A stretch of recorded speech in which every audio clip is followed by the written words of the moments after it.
Esther the Queen by William M. Taylor. 6. The crisis met. Esther, chapter 5, verses 1 to 14.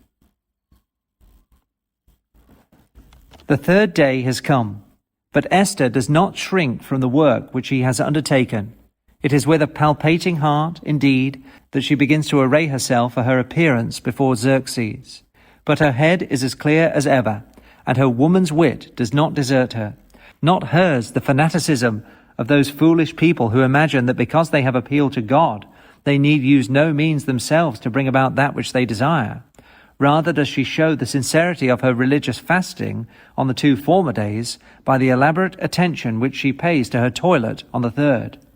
It is little, indeed, that she cares for dress or ornamentation in themselves at present, for the fate of her people is trembling in the balance, and weighed against that they are felt to be less than nothing and vanity. Yet, just because of her devotion to her kinsfolk, she is more than usually careful about her apparel at this time. If she has one robe which Xerxes had praised more than all others, she will wear it now. If there be a bracelet or a jewel in her case which has specially endearing associations connecting it with Xerxes, she will put it on her now. Nothing must be left undone that can be done to please his eye and move his heart. Then as the hour for her great enterprise strikes, she summons all her fortitude to sustain her through it. Calmness comes into her spirit with the need. The look of care passes from her countenance, and, putting on her, quote, royalty, end quote, for so the word is, majestic in mien, radiant in beauty, and smiling in loveliness, she makes her way to the end of the pillared avenue which led up to the throne of the emperor, and standing there, where he could see her at a glance, she waits the result of her application for an audience. Placid in external appearance, she cannot but be anxious within. Was she to be invited forward, or would she be consigned to the tender mercies of the executioner? She can hear her heart beat as she stands, and the moment seems an hour. But, oh, joy of joys! He has looked up and smiled upon her, and lo, the gilded scepter is lifted from his side and held out by him for her touch, as he exclaims, quote, "What wilt thou, Queen Esther, and what is thy request? It shall be given thee to the half of the kingdom." End quote. These were formal words, not intended to be literally taken, but spoken after the hyperbolical fashion of an Eastern court. They are similar to those uttered by Herod to the daughter of Herodias. And though in that case, as in this, the issue was serious enough, yet if the petitioner had gone beyond a certain limit and asked for more than was considered proper, she would have suffered severely for her rashness. Esther understood all that. She knew also how undue haste doth often most seriously hinder that which it desires to further, and, therefore, she took time to tell her errand. Where another might have given way to impulse, and made a passionate appeal for that which was so near her heart, she, being now relieved from all anxiety as to her reception, calmly took her leisure, for, quote, "He that believeth shall not make haste," end quote. With sagacious forethought, in the anticipation of her propitious reception by the king, she had caused an elaborate banquet to be prepared. She knew how fond he was of banquets, and now she simply requests that he and Haman will honor her by coming that day to her table. I say she simply requests, and yet such an invitation was very unusual, for the custom was that the king and queen should dine separately in the apartments set apart for each, and the asking of another male guest, who was not a relation, was an almost unheard of thing, which Haman would regard as a peculiar honor, and which the king would view as something done for his particular pleasure. It is possible that Esther may have formerly shown some dislike for Haman.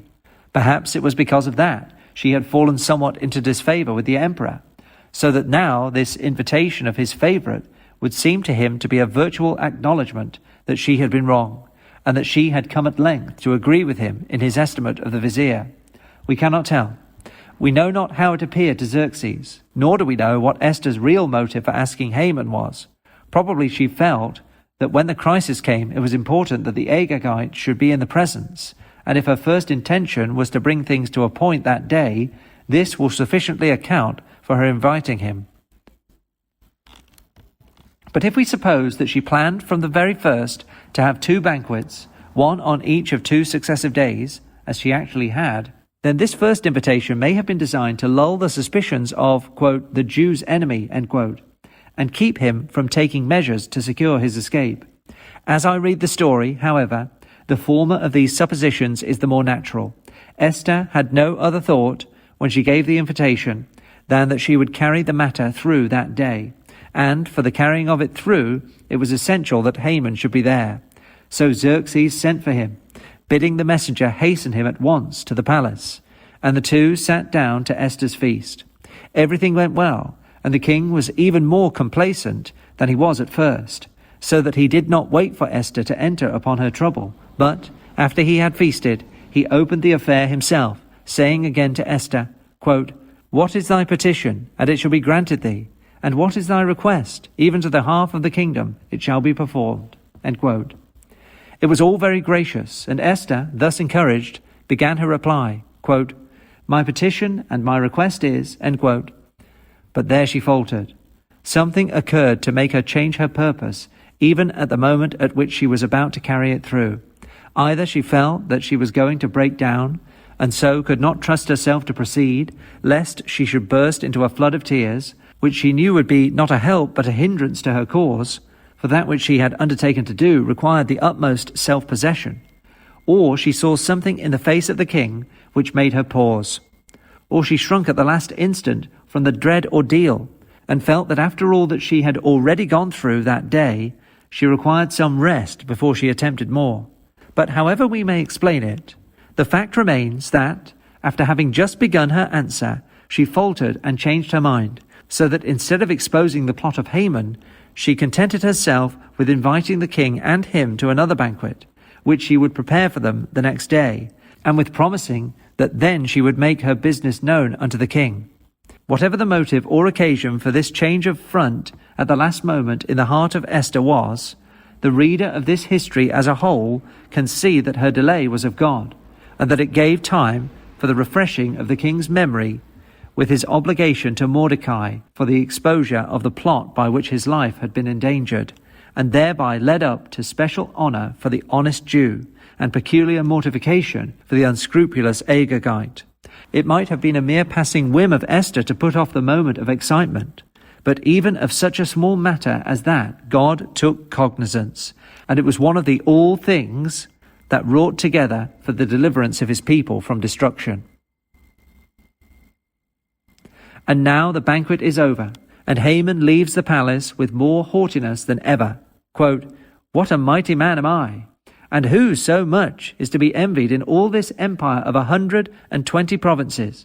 I have had the confidence of the king for long, and now at length Queen Esther has taken me into favour. How rapidly, too, I have advanced in her regard. I have banqueted with her today, and I am to be her guest tomorrow. O fortunate Haman, thou art on the high road to glory, and there is nothing too lofty for thine ambition. End quote. So, perhaps, he soliloquized as he moved along. But when he reached the king's gate, and the chamberlains rose to make their reverent homage before him, he saw the hated Mordecai sitting unmoved in his place, and that sight literally maddened him. What would he not give to make away with him where he sits? To think that a contemptible cur like him should thus defy him to his face, it was infamous, and no punishment could be too great for such dishonor. But why should he make a disturbance now and stain the porch with blood? The 13th of Adar was coming, and then, the dog should die, and all his race along with him. Comforted with such thoughts, he kept his hands off the Jew for the present. But it required an effort, for, quote, he refrained himself, end quote. So he took his way to his home, but not with the same complacent self-conceit as he had left the palace. For Mordecai's stiffness had poisoned his joy, and like Ahab, when Naboth refused to let him have his vineyard, he went to his house, quote, heavy and sore displeased, end quote. He called for his wife and his friends, and told them of all his greatness, his riches, the multitude of his children, the honors which the king had heaped upon him, and above all, the particular regard which Esther had shown to him in her invitations for that day and the next. But he added, with a scowl which seemed as if the thing which he bemoaned had made all the others of no account, quote, "All this availeth me nothing, so long as I see Mordecai the Jew sitting at the king's gate," end quote. Poor man, how little worth are all thy riches, when a small thing like that outweighs them all. How empty are thy honours, when this slight dishonour drives them out of mind. How paltry thou art in thyself, when the conduct of another towards thee fills thee with such unhappiness. Away with thee, thou pompous parasite, thou fawning sycophant, thou proud idolater of self. If there had been anything worth reverence in thee, thou wouldst not so have writhed under Mordecai's contempt. But his wife was little better than the echo of himself. She could read him well, and, knowing what would please him best, she said, quote, "What need you thus distress yourself for a Jew? Go, erect a cross there in your court, and ask the king that Mordecai may be impaled thereon tomorrow. After all these tokens of his favour, he will not refuse you this one more. Then, when you have crucified your enemy, go thou in merrily with the king unto the banquet." End quote. What? Merrily? Zeresh? After such a murder as that? Merrily? Ah, if thou didst but know who shall hang upon that gallows, there would be no such word upon thy lips. But the saying pleased her husband, and the cross was raised 50 cubits high. As he looked at it, he might say within himself, perhaps with a grim smile, quote, "He shall be exalted enough when he is fixed on that," end quote. But not so fast, Haman, not so fast. There is another to reckon with. Man proposes, it is God that disposes, and the cunningest schemes of earthly plotters are often put to confusion. But let us turn now and see what lessons we may glean for ourselves from this interesting history. And in the first place, we have here an illustration of the fact that when the crisis comes, God gives his people grace to meet it. Undeniably, Esther was greatly upset when she received Mordecai's first message, and even when she sent back her servant to her foster father with the report of her heroic resolution, there was that in her last words, quote, "If I perish, I perish," end quote, which betokened that fear and trembling were in her heart. During her days of fasting, too, we may suppose that she looked forward with much trepidation to the moment of her entering in before the king. But when the time came, God gave her strength to do her work, and she went forward to it calmly, to find that the way was clear. The Lord strengthened her to gather herself up for the crisis, and to hold herself, as we may say, well in hand all through, and that very composure lent a charm to her beauty, which prevailed with Xerxes and won his smile. Now, this is far from being an uncommon experience with the children of God. That which in the prospect is most formidable turns out to be in the reality most simple. They go anxiously forward, distressing themselves with the question, quote, "Who shall roll us away the stone?" End quote. But when they come up to the place, they find it, quote, "already rolled away," end quote, and an angel sitting on it. It is not that there was no need for anxiety. It is not either that there was no necessity for prayer, but rather that in the supreme moment all cause of anxiety is removed, and the prayer is both fully and speedily answered. When God asks us to perform some arduous or dangerous duty, we may rely that the way up to the duty will be made open to us, and that strength will be given to us for its discharge.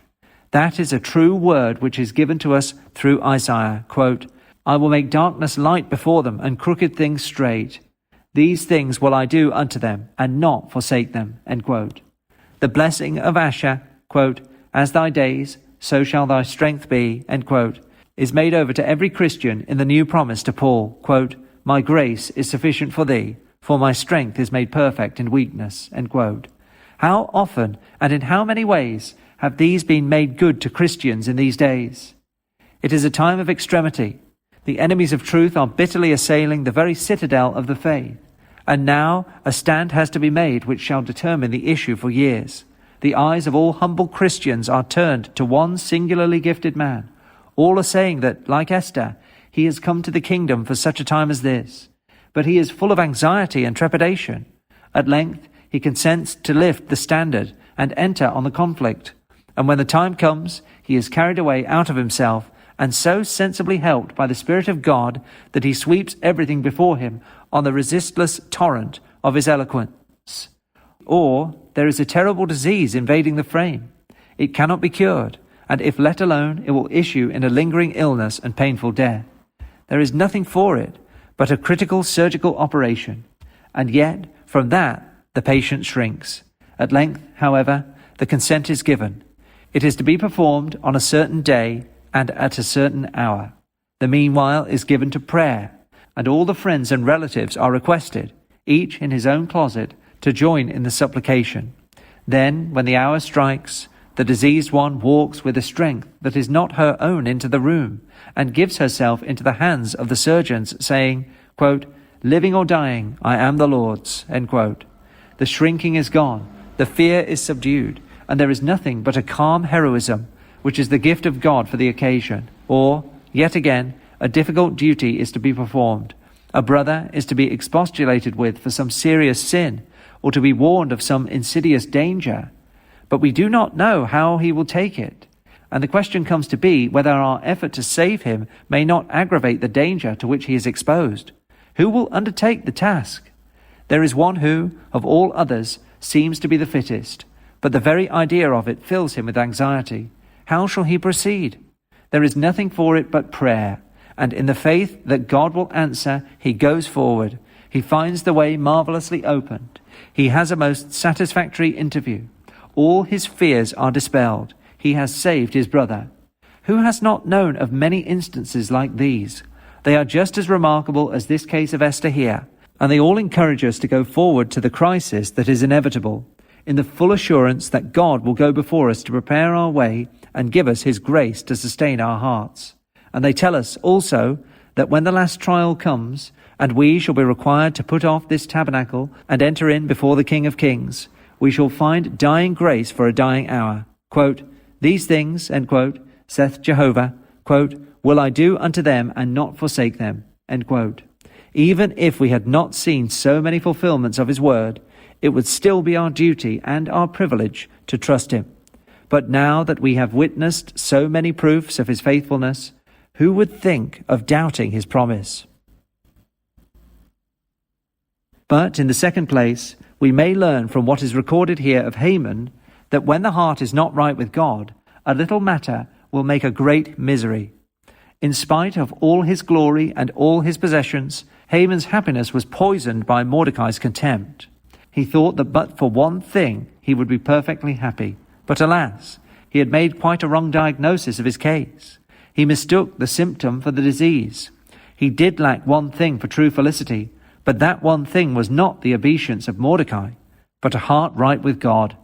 For happiness does not consist in the bearing of others towards us, but in the relation of our own souls to God. If Haman had possessed a right spirit, renewed by the grace of God, the conduct of Mordecai would have cost him little thought. But with the self-centered heart he had, always worshipping itself, and always concerned about itself, even if Mordecai had done homage to him, there would have been something else which, like the dead fly in the ointment, would have made the whole unsavory. There is only one infallible recipe for happiness, and that is the possession of a heart at peace with God and regenerated by the Holy Spirit. No matter what a man has, if he have not that, he will still be craving for something different from what he has. And as soon as he gets that, it will lose its attraction for him, and he will cry for something else. Now, it is just such a heart that Christ promises to give to the believer.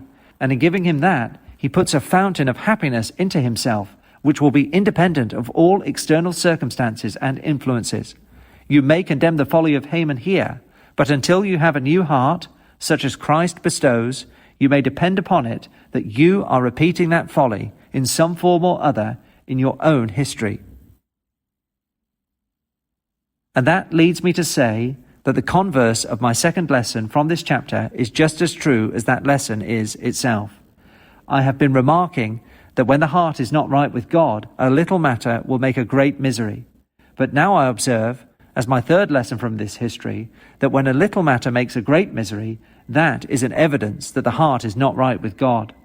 I have the conviction that this experience of Haman's is far from being unknown among us in these days.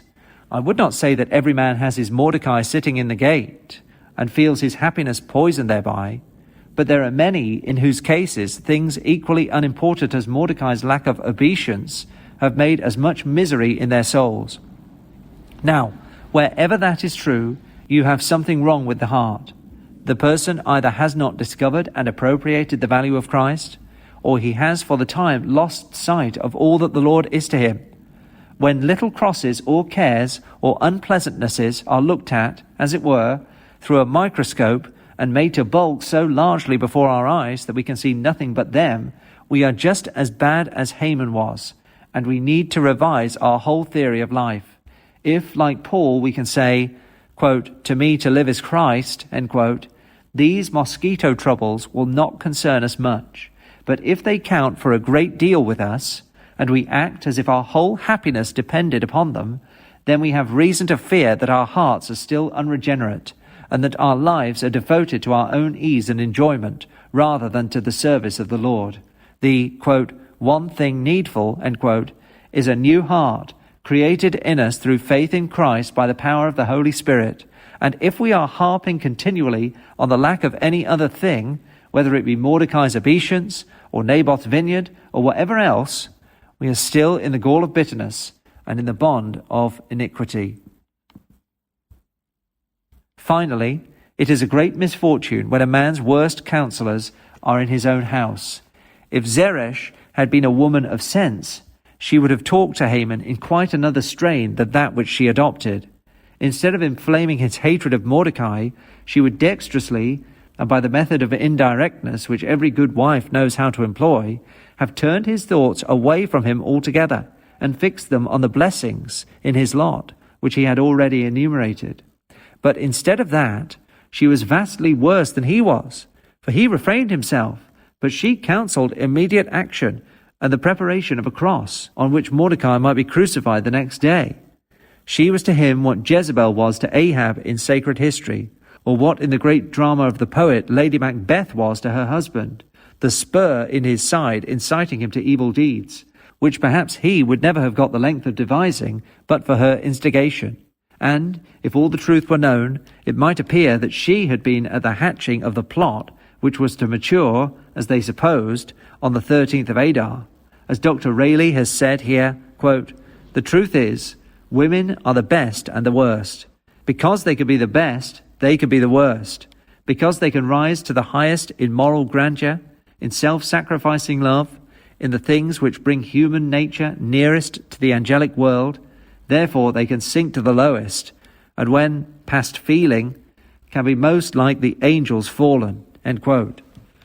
Here, then, is a beacon of warning for all wedded wives. Let them beware of adding fuel to a fire already burning far too strongly in their husbands' hearts, as Zeresh did here.